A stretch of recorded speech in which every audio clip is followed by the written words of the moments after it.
Kustiayu Made Arista Putri. Di sini saya akan menjelaskan mengenai analisis laporan keuangan internasional komparatif. Analisis komparatif adalah suatu teknik yang dilakukan dengan cara membuat perbandingan antar elemen atau laporan keuangan yang sama untuk beberapa periode yang berurutan. Tujuan analisis komparatif ini yaitu untuk memperoleh gambaran tentang arah dan kecenderungan atau tendensi perubahan yang mungkin akan terjadi pada setiap elemen laporan keuangan di masa yang akan datang. Perbandingan ini dilakukan dengan dua pendekatan. Yang pertama yaitu years to years change analysis, dan yang kedua adalah index number trend series analysis. Lalu selanjutnya adalah tren pengungkapan internasional.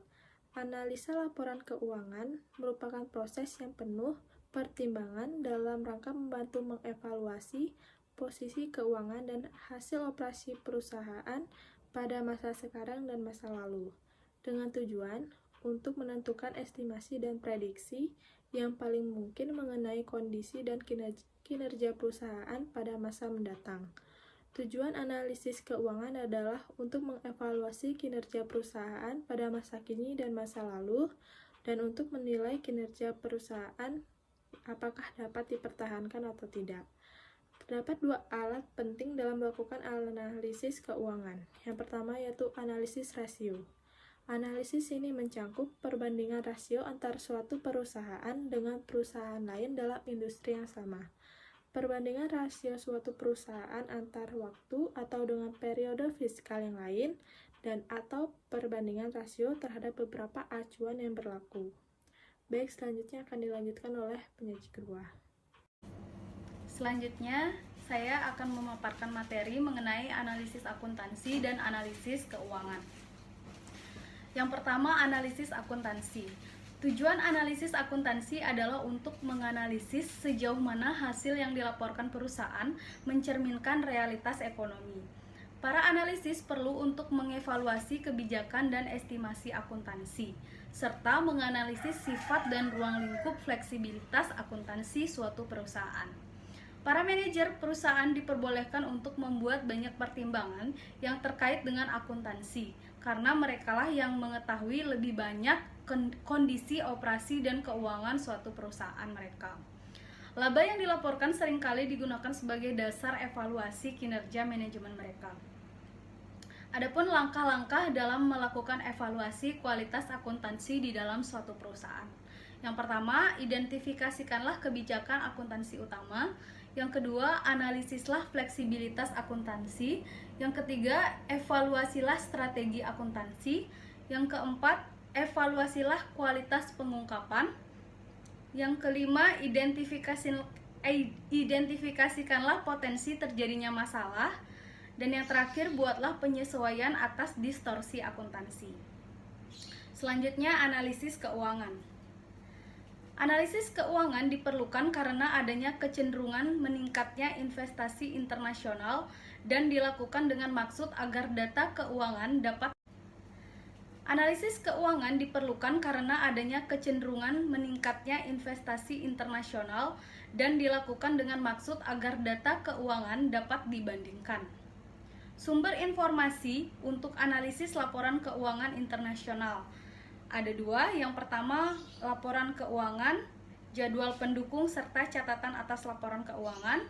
Yang kedua, latar belakang kekayaan perusahaan dan pengungkapannya. Teknik-teknik analisa keuangan internasional yang telah dipakai ada dua juga. Yang pertama analisa tren, dan yang kedua ada analisa rasio. Analisa tren. Analisa tren membandingkan item-item data secara periodik selama 2 tahun atau lebih, seperti tren laba, debt rating, perubahan revenue, dan pertumbuhan geometrik. Selanjutnya untuk analisis rasio. Analisis rasio membandingkan item satu dengan item yang lain, laporan keuangan dengan tujuan memperoleh pemahaman yang sama tentang profitabilitas perusahaan, leverage, likuiditas, dan efisiensi. Selanjutnya akan dijelaskan oleh penyaji selanjutnya.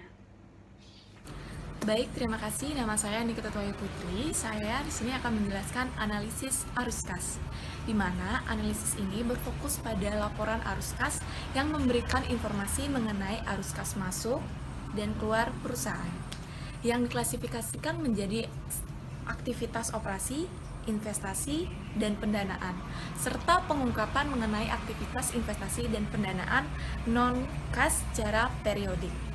Misalkan, apakah perusahaan telah menghasilkan arus kas yang positif dari operasinya? Selanjutnya adalah peluang dan tantangan dari analisis lintas batas, di mana analisis keuangan lintas batas mencakup berbagai wilayah yurisdiksi. Sejumlah negara memiliki perbedaan yang sangat besar dalam praktik akuntansi, kualitas pengungkapan, sistem hukum dan undang-undang, sifat dan ruang lingkup resiko usaha, dan cara untuk menjalankan usaha. Analisis dan penilaian keuangan internasional ditandai dengan banyak kontradiksi. Di suatu sisi, begitu cepatnya proses harmonisasi standar akuntansi telah mengarah pada semakin meningkatnya daya banding informasi keuangan di seluruh dunia. Terlepas dari kontradiksi yang masih terus berlanjut, hambatan untuk analisis dan penilaian keuangan internasional semakin menurun dan pandangan pada analisis secara umum masih positif. Globalisasi pasar modal, kemajuan dalam teknologi informasi, dan kompetisi antar pemerintah nasional, bursa efek, dan perusahaan-perusahaan untuk menarik investor dan kegiatan perdagangan yang meningkat masih terus berlanjut. Selanjutnya yaitu kerangka dasar analisis usaha, di mana Palpu, Bernard, dan Haley membuat suatu kerangka dasar yang bermanfaat untuk analisis dan penilaian usaha dengan menggunakan data laporan keuangan. Kerangka dasar tersebut terdiri dari 4 tahap analisis, di mana tahap pertama yaitu analisis strategi usaha internasional, di mana analisis strategi usaha merupakan langkah penting dalam analisis laporan keuangan. Analisis memberikan pemahaman kualitatif atas perusahaan dan para pesaingnya terkait dengan lingkungan ekonominya. Hal ini memastikan bahwa analisis kuantitatif dilakukan dengan menggunakan perspektif logistik. Dengan mengidentifikasikan faktor pendorong, laba dan resiko usaha yang utama, analisis strategi usaha membantu para analisis untuk membuat perlaman yang realistis. Analisis strategi usaha seringkali rumit dan sukar dilakukan dalam lingkungan internasional. Selanjutnya akan dijelaskan oleh rekan saya. Terima kasih. Jadi selanjutnya adalah materi tentang analisis prospektif yang akan dijelaskan oleh saya, Neunitisia absen 36. Jadi, apa itu analisis prospektif? Analisis prospektif mencakup tahap peramalan dan penilaian. Ketika melakukan peramalan, para analis membuat ramalan mengenai prospek perusahaan secara eksplisit berdasarkan strategi usaha, catatan akuntansi, dan analis keuangan. Ketika melakukan penilaian, analis merubah ramalan kuantitatif menjadi suatu estimasi nilai perusahaan. Penilaian digunakan secara implisit maupun eksplisit dalam banyak kegiatan usaha. Nah, para pakar dalam penilaian internasional memberikan peringatan berikut ini kepada mereka yang melakukan analis prospektif internasional. Setiap aturan yang telah Anda pelajari di negara asal menjadi tidak berlaku di luar negeri. Hal itu disebabkan oleh 1. Fluktuasi kurs, 2. Perbedaan akuntansi, 3. Perbedaan praktik, dan 4. Kebiasaan bisnis. Kemudian selain itu ada juga perbedaan pasar modal dan banyak faktor lainnya yang mempengaruhi dan sangat besar pengaruhnya terhadap peramalan dan penilaian internasional. Setelah analisis prospektif, materi selanjutnya adalah kesulitan dan kelemahan dalam analisis laporan keuangan internasional. Yang pertama ada akses informasi. Informasi mengenai ribuan perusahaan dari seluruh dunia telah tersedia di seluruh internet. Banyak perusahaan juga menjawab permintaan atas laporan tahunan dan dokumen. Banyak database komersial menyediakan akses terhadap data keuangan dan pasar saham ribuan bahkan puluhan ribu perusahaan di seluruh dunia. Perusahaan yang tercakup dalam database komersial ini umumnya perusahaan besar yang laporan keuangannya menarik perhatian para pengguna dan investor. Sumber informasi lain yang juga berharga adalah publikasi pemerintah, organisasi riset ekonomi, dan organisasi internasional PBB, maupun organisasi akuntansi, audit, dan pasar surat berharga. Selanjutnya, kesulitan dan kelemahan itu yang kedua adalah ketepatan waktu informasi. Ketepatan waktu laporan keuangan, laporan tahunan, laporan kepada pihak regulator, dan siaran pers yang menyangkut laporan akuntansi berbeda-beda di setiap negara. Jangka waktu pelaporan keuangan dapat diestimasi dengan membandingkan akhir tahun fiskal sebuah perusahaan dengan tanggal laporan audit. Tanggal terakhir ini dianggap sebagai tanggal indikasi kapan informasi keuangan perusahaan pertama kali tersedia untuk masyarakat umum. Selanjutnya, kesulitan yang ketiga yaitu hambatan bahasa dan terminologi. Perbedaan bahasa antar negara dapat menimbulkan hambatan informasi bagi para pengguna laporan keuangan.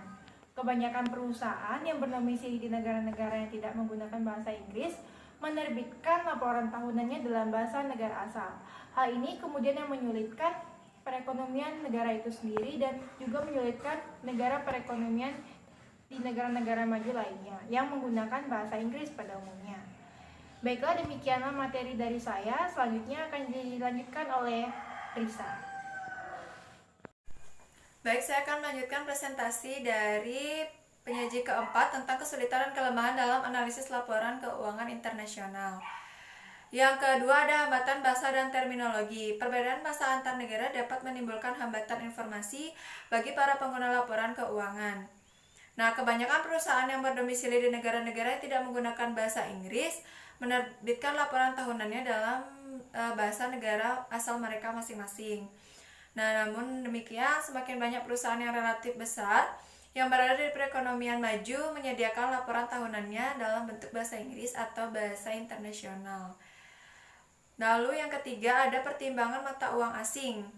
Sebagian besar perusahaan di seluruh dunia menetapkan domisili akun keuangan dalam mata uang domisili nasional mereka dan membuat para analisis menghadapi dua permasalahan. Yang pertama, berkaitan dengan kemudahan memeriksa. Yang kedua, menyangkut informasi. Bagi seorang pembaca yang terbiasa dengan dolar akan kebingungan bila membaca dengan mata uang euro. Nah, cara untuk mengatasinya adalah dengan mentranslasikan saldo mata uang asing ke dalam mata uang domestik, seperti itu. Lalu yang keempat, perbedaan dalam format laporannya. Format laporan laba rugi berbeda-beda di setiap negara. Nah, perbedaan klasifikasi secara internasional juga cukup banyak terjadi. Buku acuan transaksional accounting dapat digunakan secara lengkap perlakuan perbedaan klasifikasi lainnya yang dapat di tiap-tiap negara. Meski menyulitkan, perbedaan informasi laporan keuangan tidak terlalu penting karena struktur dasar laporan keuangan cukup mirip di seluruh dunia. Nah, dengan demikian, kebanyakan perbedaan biasanya dapat direkonsiliasikan dengan sedikit usaha atau sedikit perubahan seperti itu. Nah, sekian presentasi dari saya. Saya lanjutkan ke moderator.